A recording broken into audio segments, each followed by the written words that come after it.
Secular शब्द हमारे संविधान में भी है, आपको ऐतराज है सेक्युलर शब्द से? सेकुलर शब्द हमारे संविधान में है, वो संविधान जिसमें संशोधन श्रीमती इंदिरा गांधी ने इमरजेंसी के दौरान 1975 में किया था। बाबा साहब अंबेडकर ने हमको जो संविधान दिया था उसमें सेकुलर शब्द नहीं था। ये आपको पता होगा, मुझसे ज्यादा पढ़े लिखे लोग हैं आप।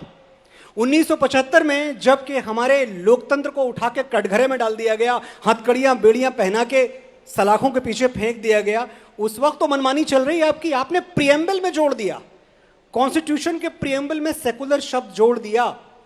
और सुप्रीम कोर्ट ने भी एक बार कहा था, मैं सबको याद दिलाना चाहता हूं कि कॉन्स्टिट्यूशन का जो प्रियम्बल है उसको बदलने का अधिकार किसी सरकार को, किसी पावर को नहीं है, लेकिन वो बदला गया।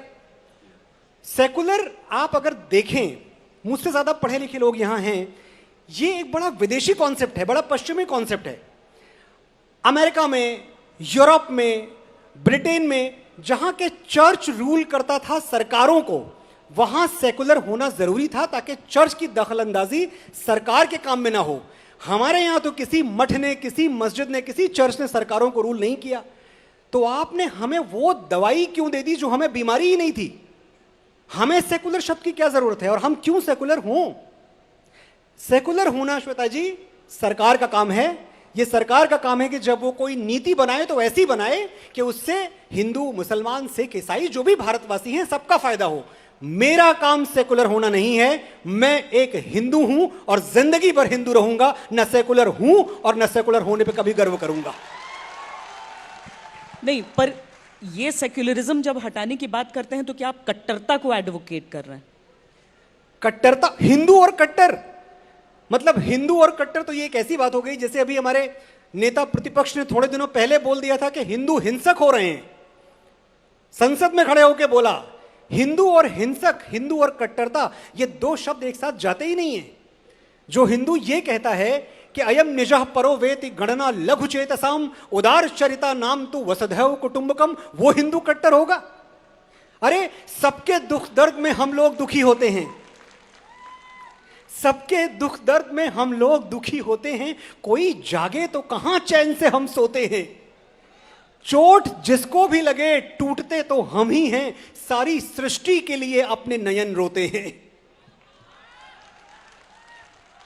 परिभाषा बता रहा हूं हिंदुत्व की, जिसमें गिरती हैं सभी नदियां, वो सिंधु हैं हम। सारी दुनिया को वतन कहते हैं, हिंदू हैं हम।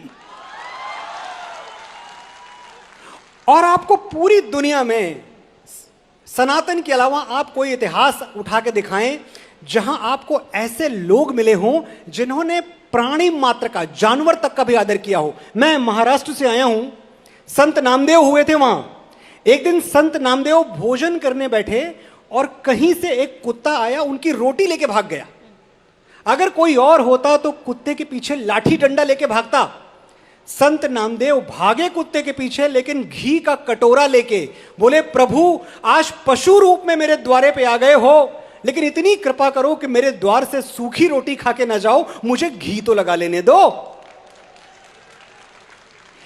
ऐसी करुणा, ऐसी ममता नदियों को भी जहां माता कह के बुलाते हैं, इतना आदर, इंसान तो क्या पत्थर भी पूजे जाते हैं। हिंदू कट्टर, महाराज शिवी याद आते हैं हमें। एक कबूतर के प्राण बचाने के लिए उन्होंने अपने बदन का मांस काट के तराजू के पल्ले पर रख दिया था। ऐसे लोगों को हिंसक कहा जाता है। दधीची याद आते हैं, जन कल्याण के लिए अपनी हड्डियां दान कर दी थी। महाराज दिलीप याद आते हैं, गौ माता के प्राण बचाने के लिए खुद को सिंह के मुंह में, शेर के मुंह में झोंक दिया। और हम हिंसक हैं, हम कट्टर हैं। अगर ये लग रहा हो ना श्वेता जी की बड़ी पुरानी बात कर रहे हो आप, चलो नई बात करते हैं। अभी थोड़े दिनों पहले जब श्री राम मंदिर का शिलान्यास हुआ, तो श्री राम मंदिर के शिलान्यास में जो पहली ईंट रखी गई वो बिहार के कामेश्वर चौपाल ने रखी, जो दलित और वंचित समाज से आते थे। हम सबको अपना मानते हैं, ये सब हमारे हैं। पर एक आजकल हिंदू फोबिया की भी बड़ी बात हो रही है, सुना है आपने? हाँ, मैंने सुना है। हिंदू फोबिया यानी हिंदुओं का डर। देखिए, हिंदू डराता किसी को नहीं है, लेकिन सच यह है कि अब हिंदू डरता भी किसी से नहीं है।